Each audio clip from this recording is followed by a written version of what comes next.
आज का जो ये लेक्चर है वो है कक्षा 8, प्रश्नावली है 2.2 और उसका यहाँ पे क्वेश्चन नंबर 10 है। क्या दे रखा है कि किसी कक्षा में बालक और बालिकाओं की संख्याओं में जो अनुपात है, किसी कक्षा में बालक और बालिकाओं की संख्याओं में अनुपात 7:5 है। कोई एक कक्षा है, उसमें बालक और बालिका यानी लड़के और लड़कियों की संख्याओं का अनुपात दे रखा है। यदि बालकों की जो संख्या है वो बालिकाओं की संख्या से 8 अधिक है, यानी बालकों की जो संख्या है लड़कों की जो संख्या है, जितनी लड़कियां हैं ना उससे 8 अधिक है। मान लीजिए लड़कियां 20 है तो लड़के कितने हो जाएंगे, 28 हो जाएंगे। मान लीजिए लड़कियां जो है वो 50 है तो लड़के कितने हो जाएंगे, 58 हो जाएंगे। ऐसे ही तो है। तो अब यहाँ पे देखो, क्वेश्चन को ध्यान से देखना है।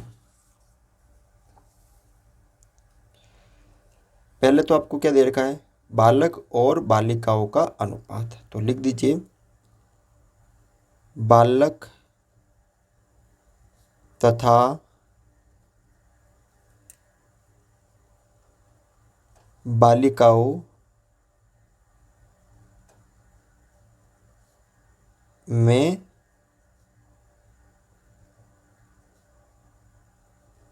अनुपात। कितना अनुपात है, 7:5। यानी पहले बालक है तो ये 7 बालक का है और बाद में बालिका है तो फिर 5 जो है बालिकाओं का है। तो जब भी मैंने आपको बताया था अनुपात में आ जाए तो उनके पीछे x लगा दो। तो माना ये जो है बालकों की संख्या हो गई, बालकों की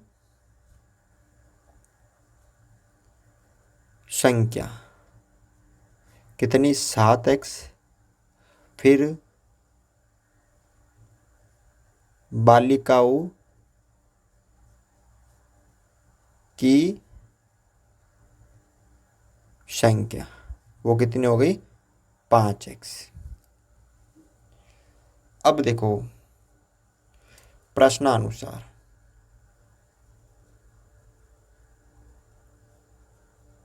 बराबर करना है बालकों और बालिकाओं की संख्या। एक तरफ हो गए बालक यानी बालकों की संख्या और एक तरफ है आपके बालिकाओं की संख्या। अब देखो क्वेश्चन को समझना जरूरी है। बालकों की संख्या बालिकाओं की संख्या से 8 अधिक है। किसकी अधिक है, बालकों की। तो आपको ज़्यादा कौन लग रहा है, बालक लग रहे हैं ना। अभी यहाँ पे तो बराबर है, लेकिन बालिका की जो संख्या है वो बालकों की संख्या से कम है या बालकों की संख्या बालिकाओं से ज़्यादा है। तो ये ज़्यादा है तो आपको जो भी अधिक कम बोले तो वो इस तरफ करना होता है। ठीक है। तो मान लीजिए 20 बालिका है और ये 8 तो 28 हो जाएंगे टोटल ऐसे। तो बालकों की संख्या कितनी हो गई, 7x बराबर बालिकाओं की कितनी हो गई, 5x प्लस 8। 5x इधर प्लस के उधर माइनस के आ जाएंगे तो 7x माइनस 5x बराबर 8। कितने बचे, 2x बराबर 8। तो x बराबर 8/2, x बराबर 4 आ गए। यहाँ पे 4, 2 इधर गुणा में थे इधर भाग में आ गए, फिर इसमें 2 का भाग दे दिया 8 के अंदर। तो कुल मिला के x का जो मान है वो कितना आ गया, 4 आ गया। ठीक है। तो बालकों की संख्या हमें निकालनी है। तो बालकों की संख्या 7 इंटू एक्स, 7 इंटू 4। तो 7 चौक 28 बालक है। कितने बालक हैं, 28 बालक है। और बालिकाओं की संख्या 5 इंटू एक्स, तो 5 इंटू 4, 5 चौक 20 बालिका है। कितनी बालिका हैं, 20 बालिका हैं। और आपको क्वेश्चन में दे रखा है कि जो बालकों की संख्या, लड़कों की संख्या है, वो बालिकाओं से 8 अधिक है। तो ये आ गया यहाँ पे उत्तर इसका। तो इस तरह से आप ये क्वेश्चन नंबर 10 सरल कर सकते हो। क्वेश्चन नंबर 11 है कि बाईचुंग के पिताजी उसके दादाजी से 26 वर्ष छोटे हैं। बाईचुंग के जो पिताजी है, एक बाईचुंग नाम का एक लड़का है और उसके जो पिताजी है उसके दादाजी से 26 वर्ष छोटे हैं। क्वेश्चन को समझना ज़रूरी है। मान लीजिए ये बाईचुंग है, ठीक है, ये बाईचुंग के बाईचुंग के पिताजी है, ये बाईचुंग है और ये बाईचुंग के ग्रैंडफादर दादाजी हैं। ये बाईचुंग खुद हो गया, ये बाईचुंग के पिताजी, और पिताजी के बाद उसके दादाजी होंगे ना। अब क्वेश्चन को समझो। ये तो हो गया बाईचुंग, ये हो गया बाईचुंग के पिताजी और ये हो गया आपके बाईचुंग के दादाजी। ठीक है, अब देखो पहली पीढ़ी, दूसरी है, तीसरी। उसके दादाजी से 26 वर्ष छोटे हैं और उससे 29 वर्ष बड़े हैं। यानी जो है उसके पिताजी उससे 29 वर्ष बड़े हैं, तो 29 वर्ष बड़े हैं तो ऊपर ही तो होगा ना ये। यानी ये 29 वर्ष बड़े हैं। ये अगर 10 साल का है तो ये उससे 29 वर्ष बड़े, यानी ये 39 वर्ष के होंगे। ठीक है, थोड़ा सा समझना। अगर ये 10 साल का है बाईचुंग तो इसके पिताजी 39 वर्ष के होंगे और उसके जो पिताजी है उसके दादाजी से 26 वर्ष छोटे हैं।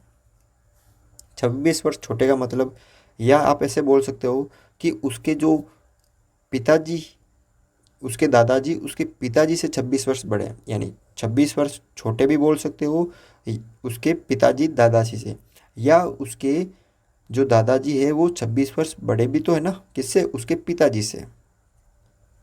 चाहे 26 वर्ष छोटे हो चाहे 26 वर्ष बड़े हो, बात तो एक ही है ना। क्वेश्चन को समझो। उसके दादाजी जो है 26 वर्ष के हैं, बड़े हैं, और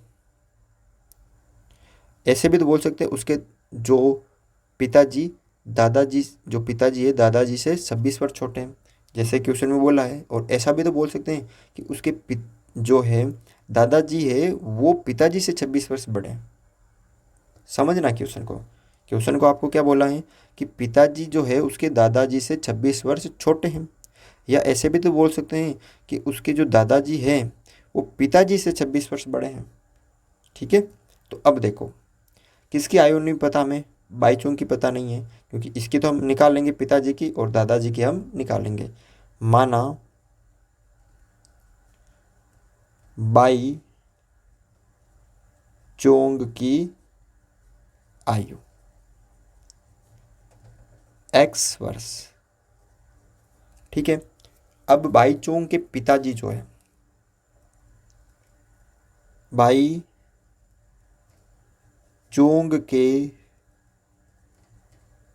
पिता की आयु।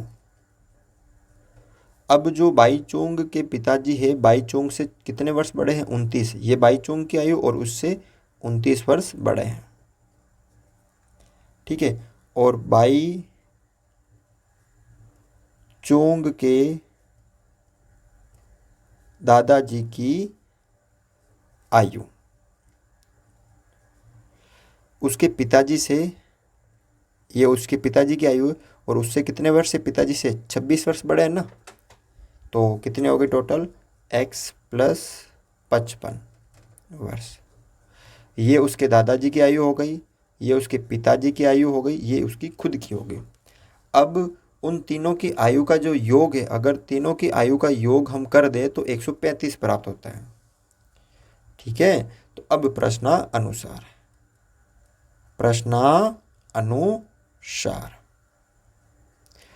तीनों की आयु का जो योग है x + 29 और x + 55, तीनों की आयु का जो योग है, ये बाईचुंग की आयु हो गई, ये उसके पिताजी की आयु हो गई, ये उसके दादाजी की आयु हो गई। कितने हो गई टोटल, 135 वर्ष। ठीक है, अब देखो 1 2 3x + 55 और 29 हो गए यहाँ पर 84 बराबर 135। 3x 135 minus 84। तो 3x 135 में से 84 गए तो कितने बचे? 51।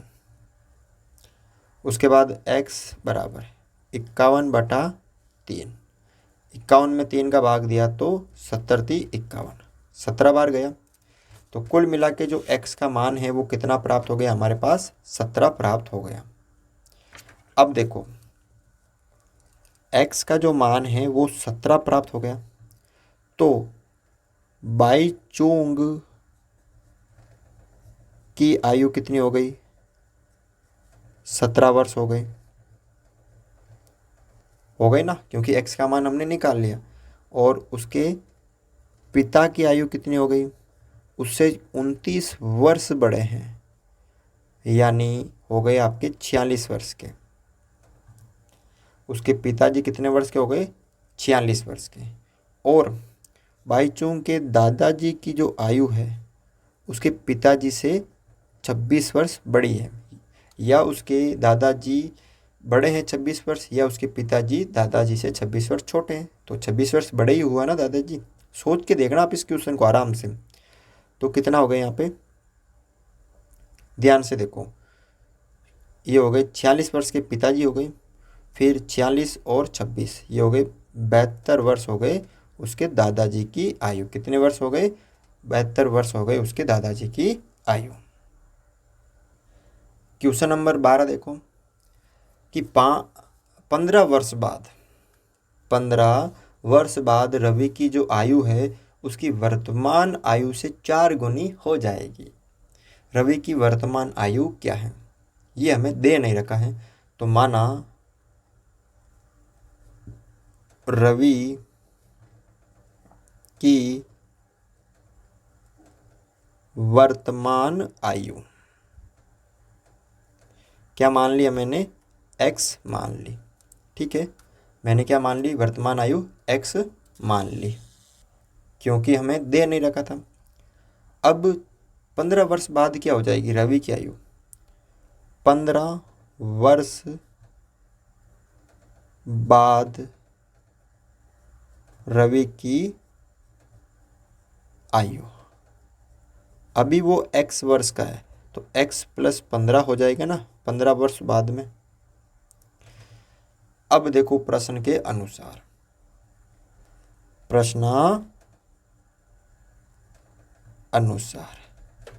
अब प्रश्न क्या कह रहा है कि 15 वर्ष बाद रवि की आयु, 15 वर्ष बाद रवि की आयु क्या होगी? x + 15 होगी ना।